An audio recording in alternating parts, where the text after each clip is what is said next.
Hi, everybody, and welcome. I'm Haley Mitchell-Hauken. I am the editor of Sheila-Na-Gig Online and Sheila-Na-Gig Editions. And tonight we are here to celebrate the publication of the full-length collection, 1,000 Pieces of Time by Michael Minassian. So very excited to have Michael here tonight.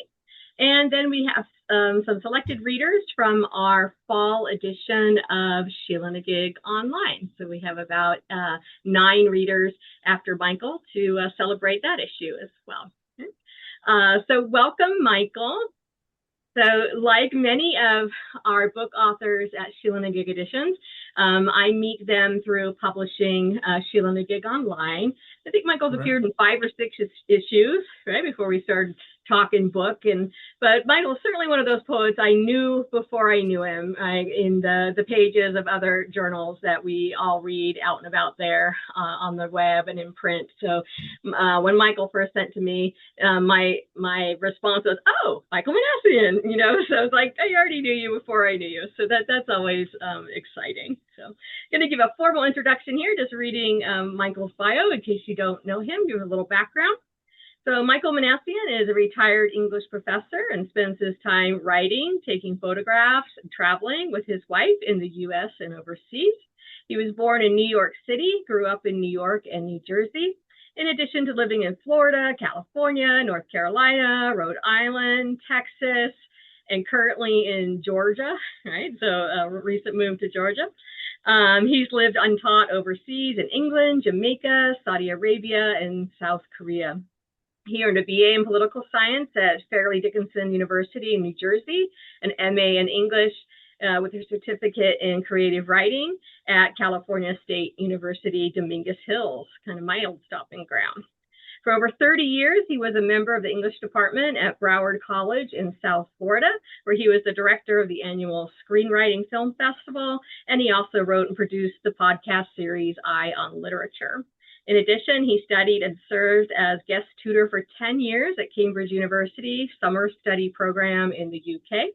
He's currently a contributing editor for Verse Virtual, an online poetry journal. And we are super excited to have you here. Michael, now you can take it away. Okay. Well, I'm super excited to be here and great to see all of you, even if it's long distance. I'm going to get started right away. This first poem is called Amelia Earhart on Long Island. I once met Amelia Earhart coming out of a general store on the North Shore of Long Island back in 1974.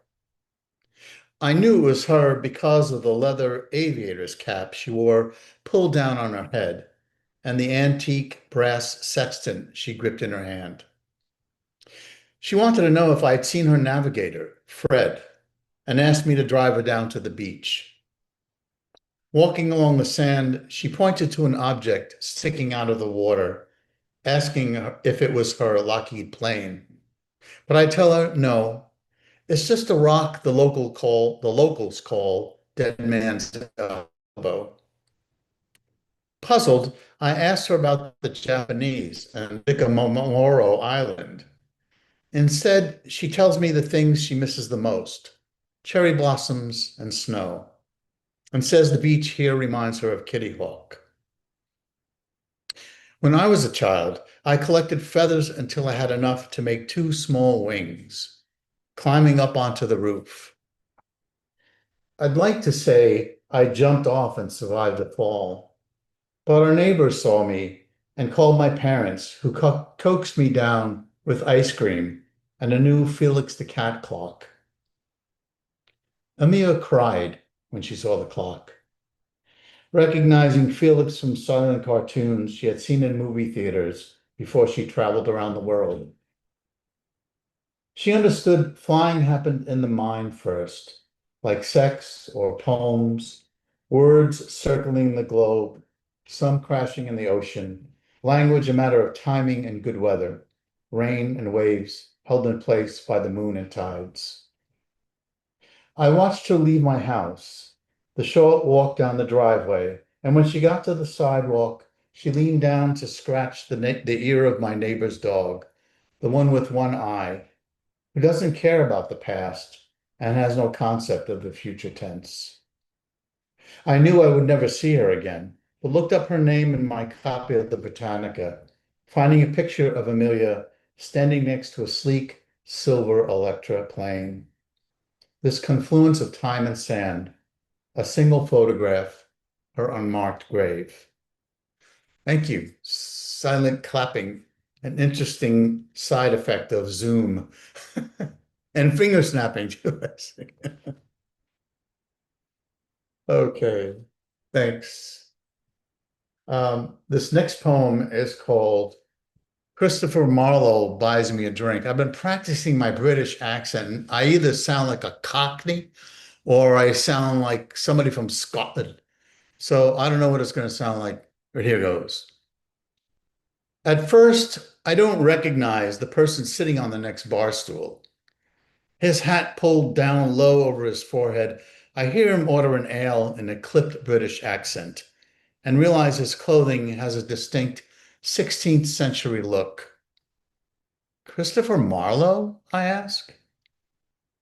Call me Kit, he replies, fingering his wispy mustache and winking at me with his one good eye. We talk for a while about theater, exotic birds, and the British monarchy, but he makes no mention of Ben Jonson or Shakespeare. When I get up to leave, he offers to buy me a drink. These vagabond seasons are out of balance, he complains, and somehow I know just what he means. Our hearts full, dense as time. Muchas gracias. Thank you. Whoops. So I lost my place momentarily. Here we are. This one is called Emily at the Waffle House. And the epigraph is from Emily Dickinson in an 1862 letter to her friend. Split lives never get well, she wrote. I once checked into a hotel in a strange city, at first not noticing the slim young woman who stood behind me in line. The next morning at breakfast, we shared a table and she told me her name was Emily Dickinson from Amherst, Massachusetts. She wanted to know if her hair, pulled back in a tight bun, made her look too old, complaining that she missed the 19th century and her sister Lavinia. Surprised she didn't want to discuss poetry or publishing, we talked about pop culture, music, and the latest fashions. The next time I saw her, she was working as a waitress at a Waffle House off I-95, wearing a Boston Red Sox baseball cap and hot pink lipstick. She brought my coffee, sat down across the table, and we spoke for a while, trading stories, catching up where we had left off. There's no escaping life, she sighed, and I agreed, admiring the tattooed rose on her left arm. I wished her well. Glancing back from the door, I watched her write furiously on her waitress pad, scrawling poems instead of someone's breakfast order, or writing letters to the dead she would post later on bathroom walls, while she dreamt of long-lost relatives and lovers. A few months later, I got a postcard with a photograph of a Newfoundland puppy on the front and a single sentence in her precise scrawl written on the back. Have you found anything precious? She wrote. I mailed my own postcard back to her new address. Half of poetry is language, the other half the hollow part of thought, I wrote.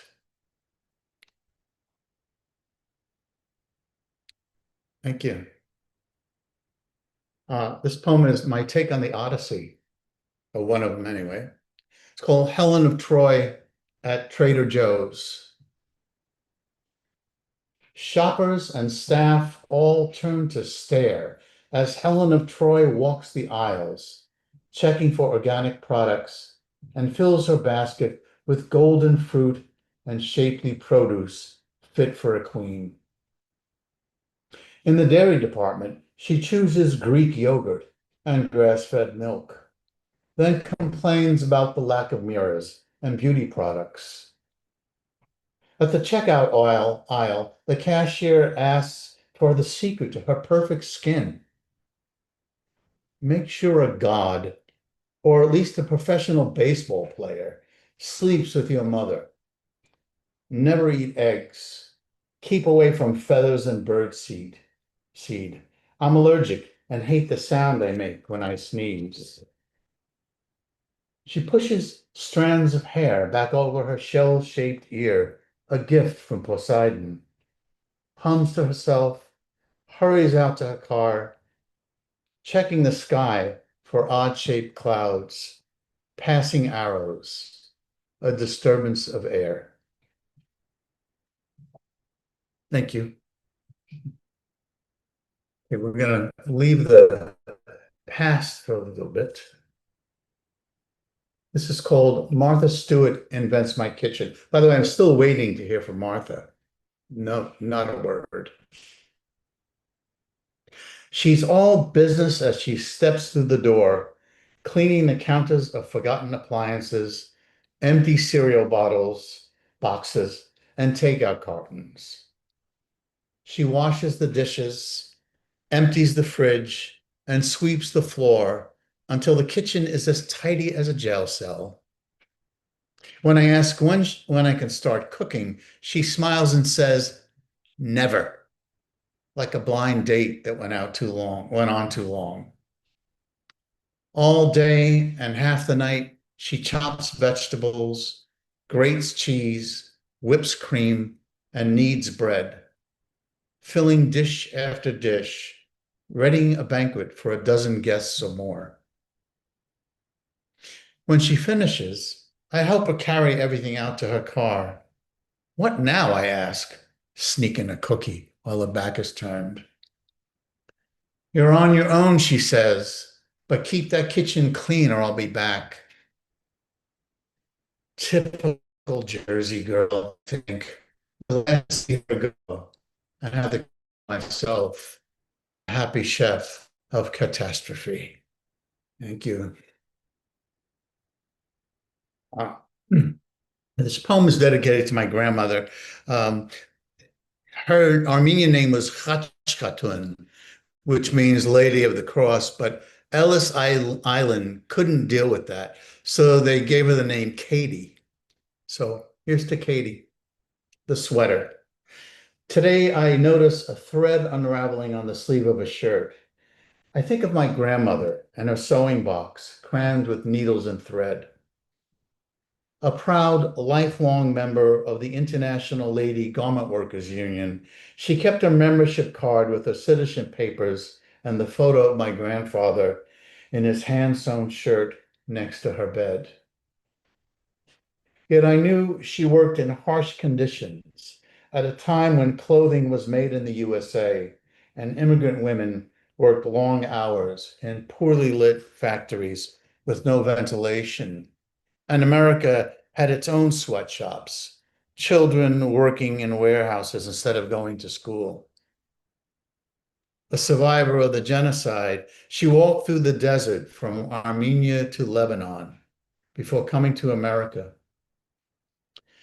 At her funeral, I sat holding her favorite sweater, a worn wool cardigan I brought home from the hospital, the top two buttons missing, as absent as her voice.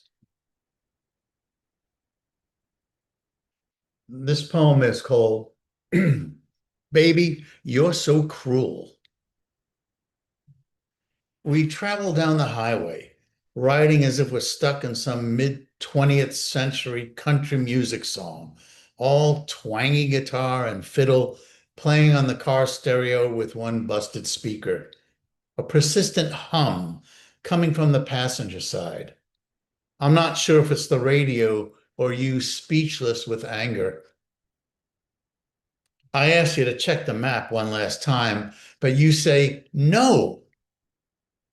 The place we're going isn't on any map. And I should have known better, or at least stopped to ask directions at the last town. Yes, the one with boarded up storefronts and a post office with no zip code. When we get to another fork in the road, the signs point in every direction, like fingers on an abandoned scarecrow.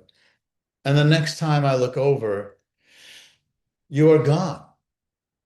That hum, I hear nothing more than the wind whistling through the top of the window I left open a crack, hoping you might still slip back into the car. Thanks to all of you. Thank you so much. Here's a short one dedicated to my daughter. She's not here, I guess. Liana, raise your hand if you're here. You're not here. Okay. She's the beauty and the brains of the family, but what? So it's called Dinosaur Dreams, and it's called To Liana at 10 years old. Surrounded by books one night, you cried after finding a small patch of dead skin on your leg, afraid you would soon be covered in scales and feathers, remnants of the great dinosaurs that fascinated you. T-Rex, Triceratops, raptors, and your favorite, the leather-skinned pterodactyls, their long, thin beaks like spears set to pierce the armor of long lizards of fear. In my imagination, I stood guard alone, brandishing fire, dragon slayer, father, keeper of dreams, protector, shaman, poet.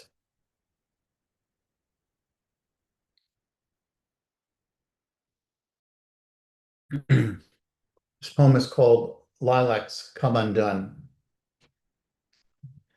The dream is a slow waterfall.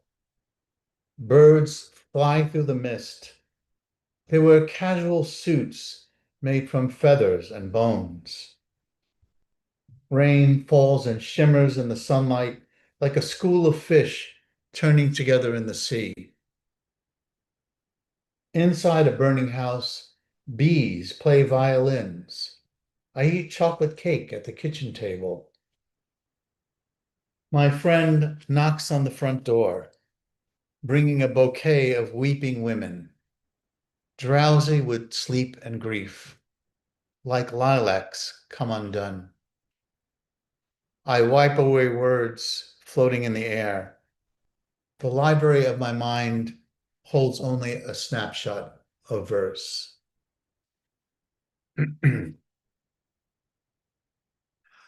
This poem is called Dressing the Buddha. Coming home from my neighbor's house, one snowy afternoon, I recognized Shakyamuni Buddha wearing only a thin robe, walking barefoot along the road. Unlike the Zen masters, I knew I couldn't kill him, even if it was an illusion. Instead, I took off my coat and draped it over his shoulders, then took him home for a cup of tea and bowl of rice. After eating, we watched TV, counting breaths during the commercials.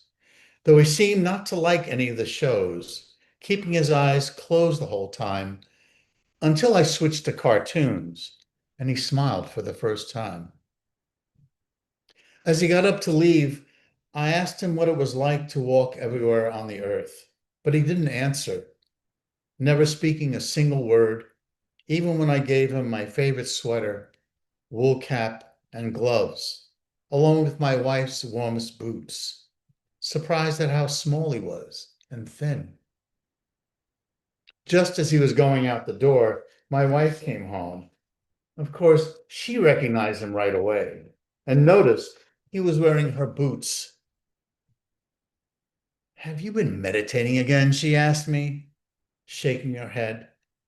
"You can take me shoe shopping as soon as I put these groceries away." But before the Buddha could cross the road, she ran after him and gave him her saffron-colored scarf, wrapping it gently twice around his bare neck. "Thanks," is all he said. Thank you so much. Haley, how am I doing on time? I'll keep going until you shut me up. You're good. Do a couple more. Two more. Okay. Okay. Yeah. Okay. Yeah, let me do this one here. There's a lot I would like to read, but I know we won't have time. Page 59. This one's called Walking Backwards. Born in Savannah, they called her Mary, a name she abandoned later, her mother shielding her from the poor who crowded tenements and back streets, as her father wasted away from lupus. When Mary was 5 years old, she practiced teaching animals to dress and talk. Though they couldn't speak, she trained one, a small black rooster, to walk backwards. The youngest star of tabloids and Pathé movie newsreels, little Mary and her chicken. Sometimes her mother let her play with the little girl next door, extolling them to be quiet. They would tiptoe down the hall into the bathroom. Mary sat on the toilet seat like reading Grimm's fairy tales. Her friend listened, sitting in an empty tub. Mary learned to name the creatures, wolves and witches, that tore through her dreams, chopping, hacking, and stealing eyelids and grandmother's wooden leg in the name of God. An inverted childhood where parents disappeared into forests, ovens, and coffins. Later, she took the name Flannery, writing her own life in another Georgia town, sick from her father's inheritance, returning to her mother's home in a hospital train. The house materializing like a broken bathtub from the ambulance bed, too sick to move on her own. Her room, part infirmary, part writing studios. Her stories people with friends, neighbors, mothers, and monsters. Grim tales for the new world. She emptied herself of memory and desire until nothing remained but books and braces she used to walk backwards into one last dark Georgia forest. I guess I keep going.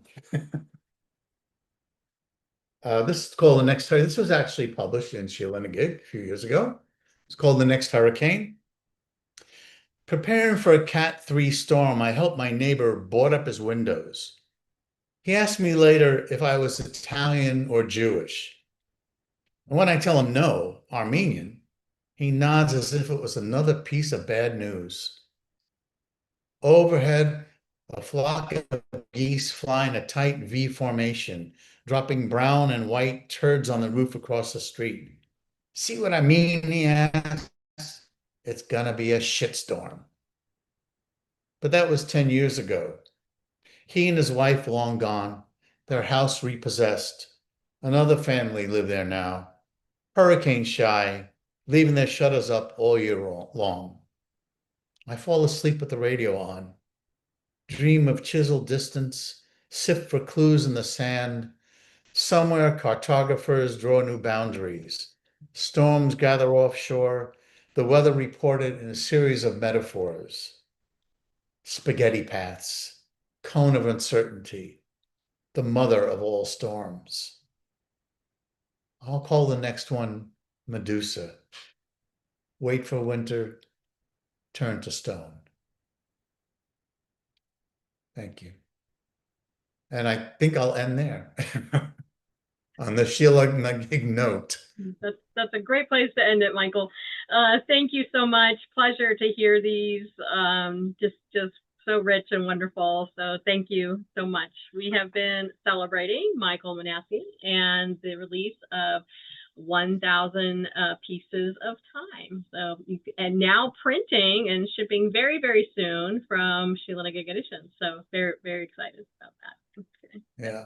Well, I want to thank you, and I just want to say again, it's been such a pleasure to work with you. I wish all publishers were like you. Unfortunately, they're not. But thank you so much for everything, really. Thank you, Michael. The honor. Okay. All right, thanks again, Michael. And now we're shifting gears and we're going to hear from a selection of poets from our fall 2025 edition of Sheila-Na-Gig Online. And we are starting out with our friend in California, Betsy Mars. So take it away, Betsy. Hi, that was just great. It was so good to hear you, Michael. And on the one hand, I don't like following you, and on the other hand, I'm glad to get this over with so I can listen and not be nervous. So I'm going to read the one that was in Sheila-Na-Gig second, but this one I think is a good opening poem, I hope. And I'm having eye surgery tomorrow, so my vision's a little off, so hopefully I'll get through it okay. It's called Aposematism. Porcupines have quills, skunks have their funk, hedgehogs roll away, leaving predators to seek easier prey. Tortoises withdraw into the homes that they carry, rabbits to their burrows. Even snails find refuge from unwanted touch, and sea anemones, asexual, retract into the cavity of their mouths when under attack, armed to sting. Poison dart frogs reveal their toxicity through their skin, pigments screaming caution. The poor human I am, evolved with no protections, offering no warnings. I roll over, present you the soft risk of my belly. And that's what writing poetry feels like to me. And then this one, I was very happy, was in Sheila-Na-Gig.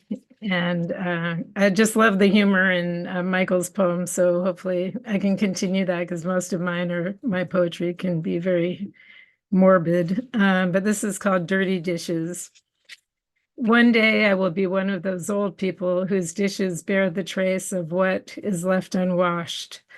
Unseen, fingers no longer sensitive to the residual grime, eyes failing or lack of some kind of vigilance, or perhaps indifference, because what's it going to do, kill me? And people won't want to come around. They'll invite me out sometimes to restaurants with their kitchen inspections and grade A placards in their windows. Or maybe they will bring paper plates, which I will mutter are bad for the environment, not even recyclable with their food waste, and I will pretend not to notice when they wash my already washed glasses before drinking, as I sit in my hydraulic stand assist chair, playing with the controls, elevating myself above the roiling sea of household threats, but not just yet. I forgot to say thank you. Thank you. Thank you, Betsy. My name is Erika Takacs. I hope that you can hear me. If for some reason you can't, I hope someone will interrupt me and tell me you're having trouble hearing me. I am a poet originally from Philadelphia. I currently live in North Carolina and am speaking to you today from Cupertino, California, where I'm here for a wedding. So this is sort of a fun thing to do on our vacation. So I have two short poems. The first is, like Betsy, I'll save my Sheila-Na-Gig poem for second. The first is a short poem that's written after a poem by Amy Whittemore, and the poem is called At the Funeral of a Woman Aged 92.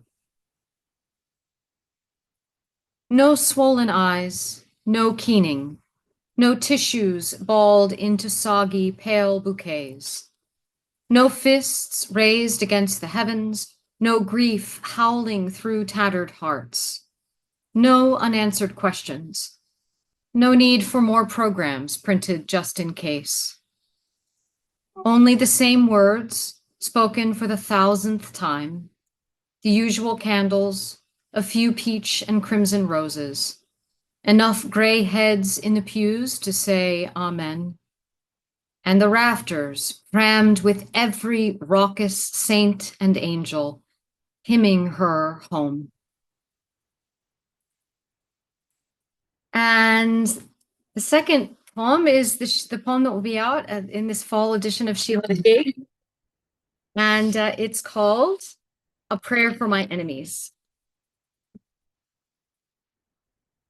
A prayer for my enemies.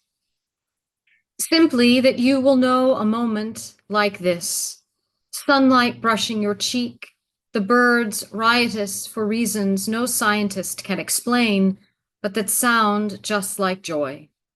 Someone in bed beside you, a lover or a toddler or a beagle, their mussy hair or sticky fingers or thumping happy dream tale coaxing some quiet corner of your heart to bloom.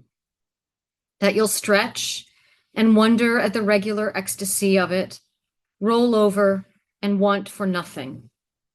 That you will sleep and rise without fear, no longer frantically trying to claw fruit from the bud, as if your hands did not already hold so much beauty. Thank you. Okay, I know I'm next, and I'm in two minds, wondering where I should start. I actually have this Sheila-Na-Gig one, and I also have funny ones, which I'm tempted to read first. Oh, by the way, I'm coming to you from Lima, Peru. I'm a German-born Brit and a Peruvian, and I'm not quite sure where my roots are. I have invented a little guy called Mungo, and I have written 25 poems. Betsy knows him. 25 poems about Mungo. And he was published in the New Absurdists, and here are 3 short ones. He's an inventor. Mungo designs bigger furry slippers for bees, as well as larger pockets in their working overalls. When the bees premiere his invention, their lift-off capacity is seriously impaired and only the pollen count soars. The next one. Mungo invents the sort of joke which holds on to its own sides. Since it's not supposed to laugh at itself, it shows its fangs and coils tightly around the nearest laughingstock.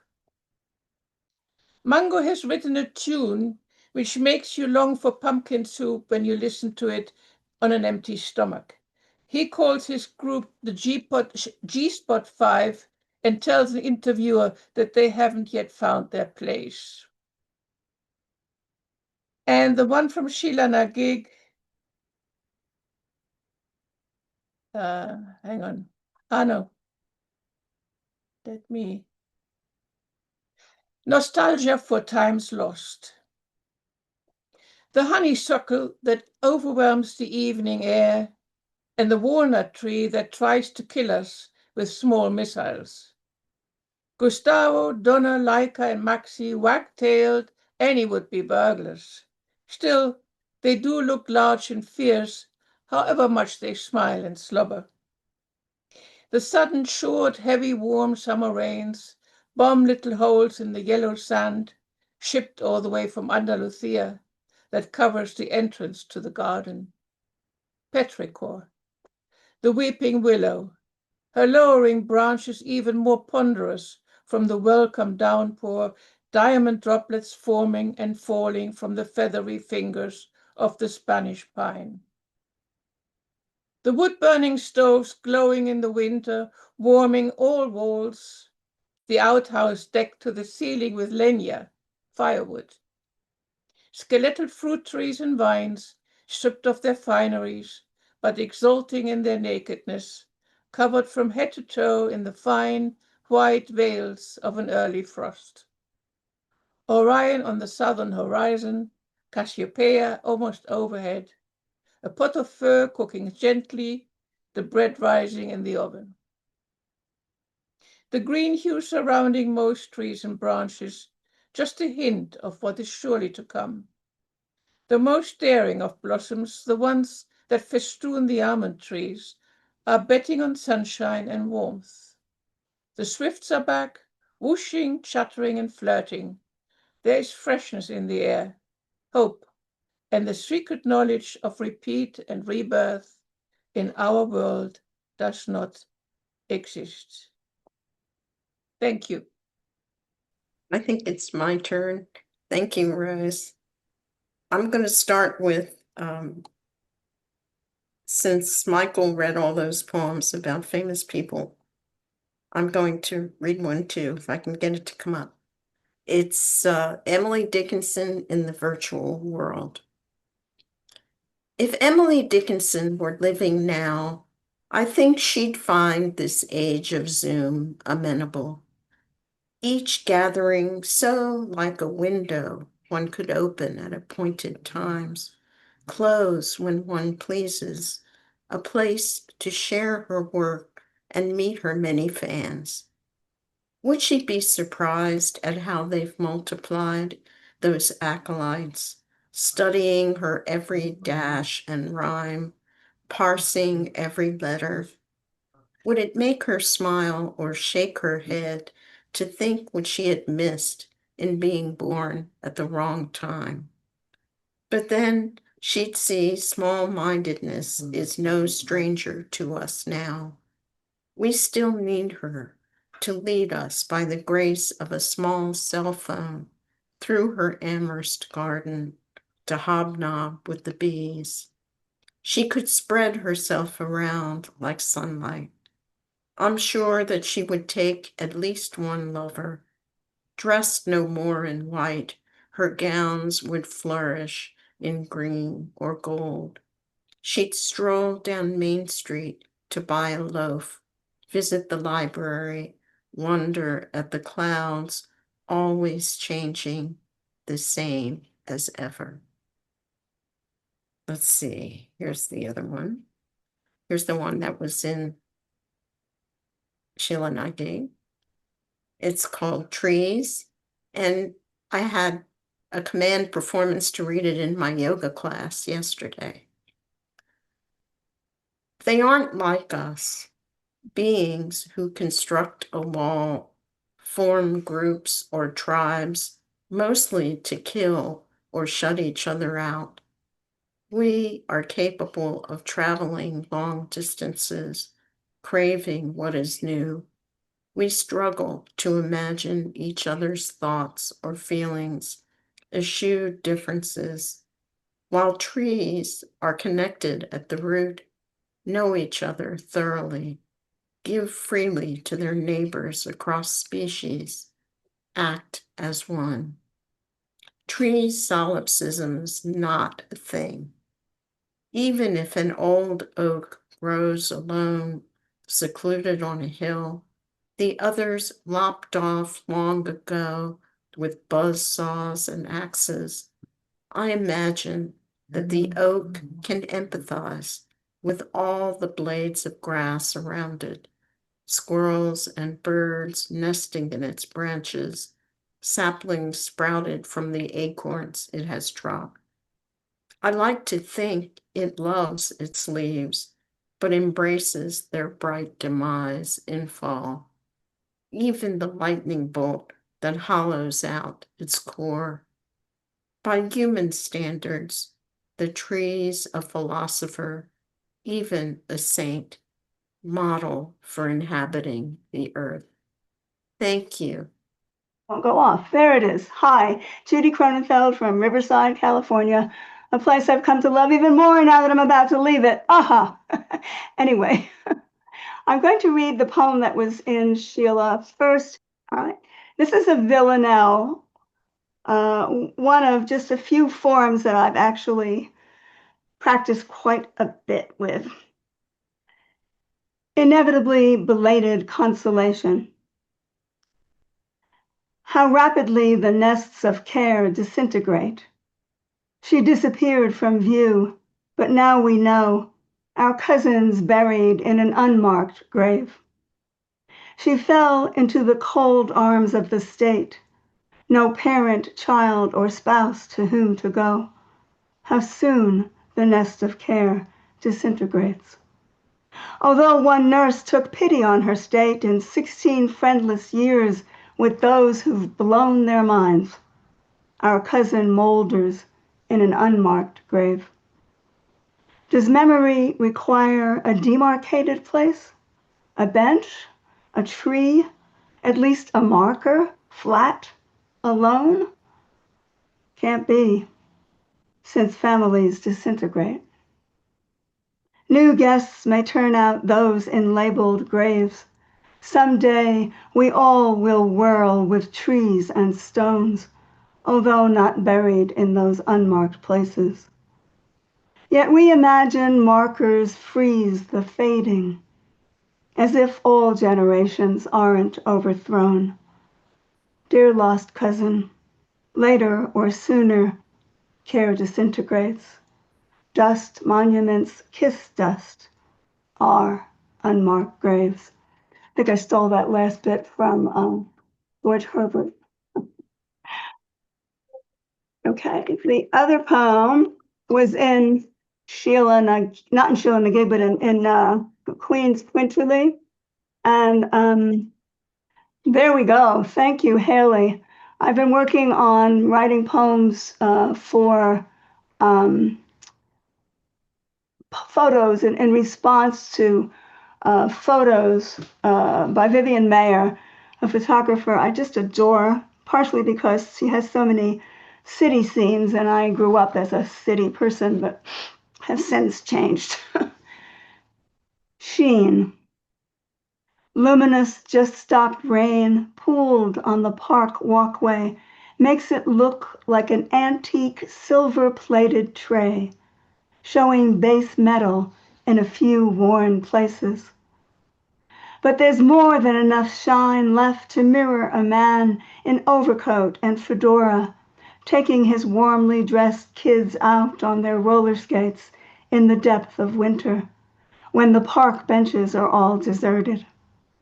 His slowly skating son grips his hand. His daughter's stopped, waiting for her family to catch up. Their silhouettes are framed by a bower of bare branches in the puddle, as if in a darkened Renaissance fresco. The emerging sun's reflection glows on the man's shoulder like a halo. There were narrow streets in my early childhood that were treeless, bleaker, but I didn't know to name them squalid. I didn't know to call them foul. Even there, windows shone with the world or caught the sun, because my father walked with me saying, breathe, open your coat. It's not really cold. Thank you. That was beautiful, Judy. Thank you. I'm Kathy Essinger.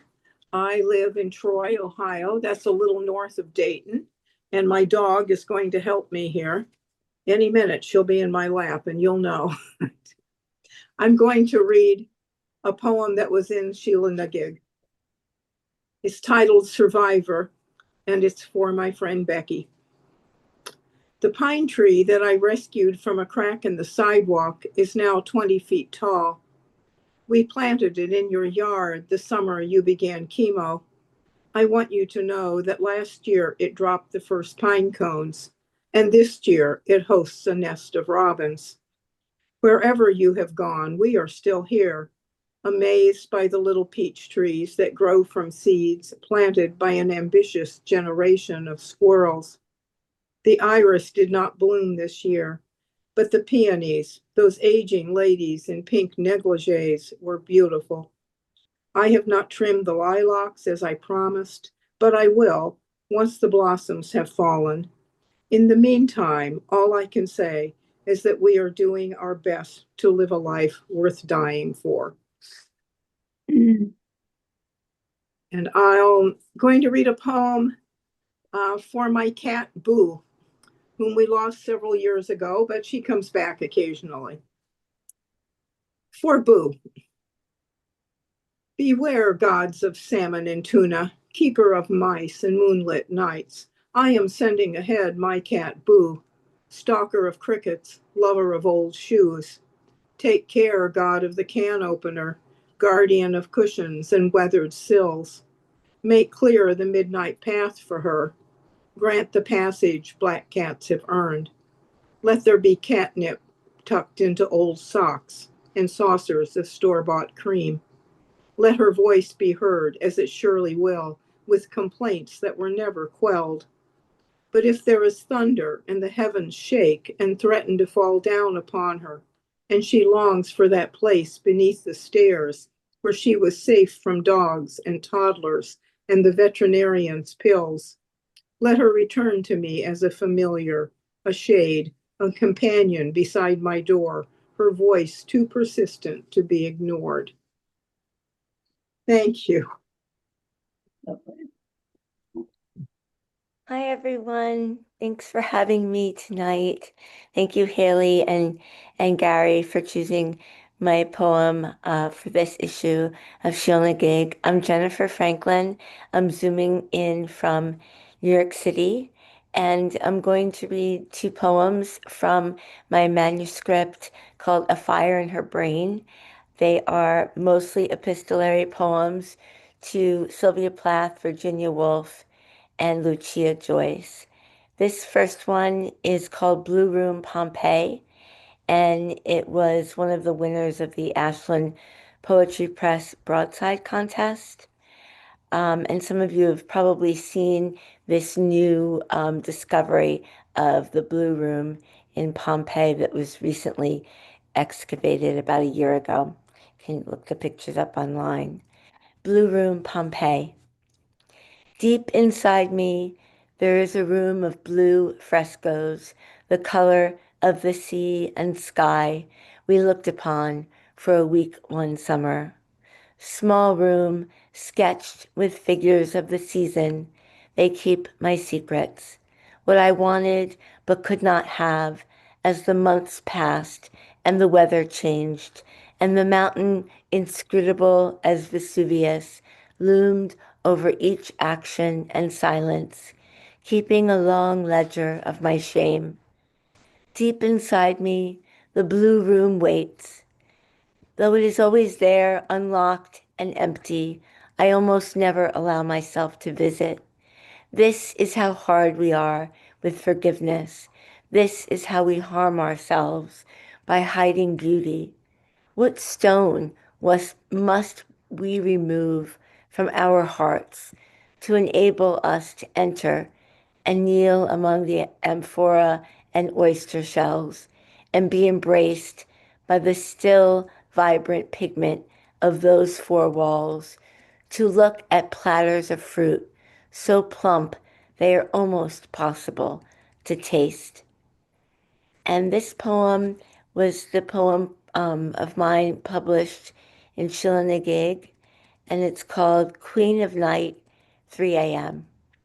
Queen of Night is a variety of tulip that is deep, deep purple, almost black.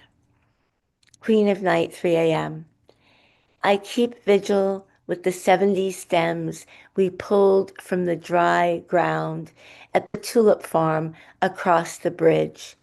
Alone, I watch them open to the room, cast shadows on my tables and desk. Lasting love, ruby velvet, wild blue heart, triumph, burning flame, and the black purple queen of night. They know my secrets, hold them in their wide cups, every vase and pitcher full. No empty surfaces, no room to move without the tulips watching. I cannot sleep while they breathe beside me. Only the tulips know me and what I was meant to do, what I have not done. I will never be free from their watchful gaze.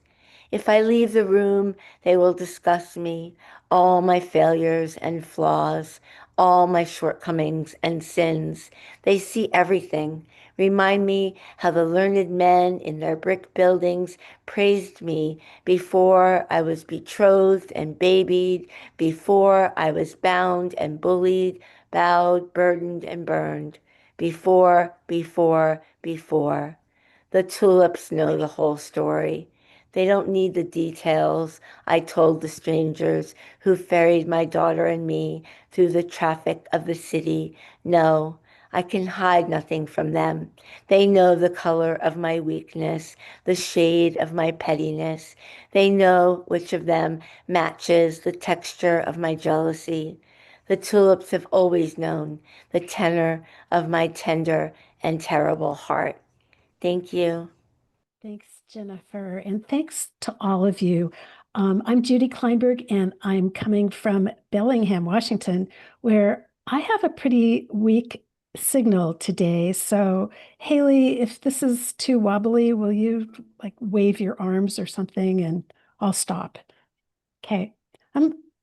Thank you, Jennifer, for the prompt. I'm going to riff on your tulip poem and read The Peony. It was easy to decide which flower to cut. Tissue papery globe calling out, me, pick me. And I did. Sharp clip down stem, faint rosy scent, brushing away a tiny caterpillar fallen from the plum tree into magenta petals. I brought the flower into the house as if it were mine, as if I could own a flower, as if I had made it, as if the earth might forgive me for this and all my other greedy excess, my desire to own a single moment, to say mine, it's mine, to the shrub, the tree, the caterpillar, the big-bellied deer who rests in the shade beneath the spruce, to forget the pain of her long winter hunger, her wounded leg, as if I could replace the moment I've stolen, the breath I've borrowed, the light I've held. And this is the poem that was in the Sheila-Na-Gig, and thank you so much for including it, and thank you for all your wonderful poems. Getting the news. Once, twice, many times removed from the pain, I read the news that has traveled from the place where the bullet parted the boy's ribs, or the bomb tumbled from the drone to crush a roof over sleeping infants. A camera saw it, or a crouching girl who told her sister, who still had one bar on her phone, and texted her cousin. Pixel by pixel, the story spread. Reporter, radio, printing press, paper rolled in its plastic bag, waiting for me as I begin my day. Consider the weather, listen for the gasp of the coffee pot, safe here in a northern city in a messy pageant of a nation. I have lain awake wondering how the catastrophe will look when it arrives, whether I will cower and comply, or spew curses, or if I will scream or hide or run to the rescue of someone else. How will I know what to do when the graffiti stains my wall, when the name called is my own? And what can all the news, all our history do for us now? Thank you. Wow, Judy, thank you so much. And thank you to all our invited mic readers tonight from Sheila-Na-Gig's Fall 2025 issue, which is live if some of you haven't seen it. It's been up for a little bit now. And Gary Glauber's in the house. I want to thank Gary, too, for curating just a really powerful issue for the fall. So thank you, Gary, for your work on that. And of course, we've been celebrating Michael Minassian and the release of 1,000 Pieces of Time. So you can check out his book and all of our other books and volumes at Sheila-Na-Gig blog.com. So thank you, everybody, for being here.